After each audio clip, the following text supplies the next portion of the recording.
પાસે તંત્રની દબાણ હટાવ ઝુંબેશ હાથ ધરવામાં આવ્યું, જ્યાં 300 થી વધુ દબાણ પર બુલડોઝર ફરી વળ્યું છે। હાઈકોર્ટના આદેશ બાદ વર્ષો જૂના દબાણ દૂર કરવામાં આવ્યા। 50 વર્ષથી વધુ સમયથી ઝૂંપડા બાંધી રહેતા લોકોના રહેઠાણ જમીનદોસ્ત કરવામાં આવ્યા છે। કલેક્ટર દ્વારા 1.5 મહિના અગાઉ નોટિસ આપી જમીન ખાલી કરવા માટેના આદેશ છે તે કરવામાં આવ્યા હતા। ગેરકાયદેસર દબાણ દૂર ન કરાતા તંત્રએ ડિમોલિશન હાથ ધર્યું છે। 50 વર્ષથી વધુ સમયથી આ દબાણો છે તે દૂર કરવામાં આવ્યા। ઝુંપડપટ્ટી પર તંત્રનું બુલડોઝર છે તે ફરી વળ્યું છે।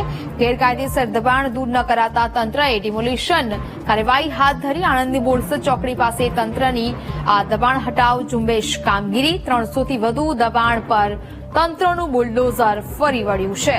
હાઈકોર્ટે આદેશ આપ્યો હતો ને ત્યારબાદ વર્ષો જૂના આ દબાણો છે તે દૂર કરી દેવામાં આવ્યા છે।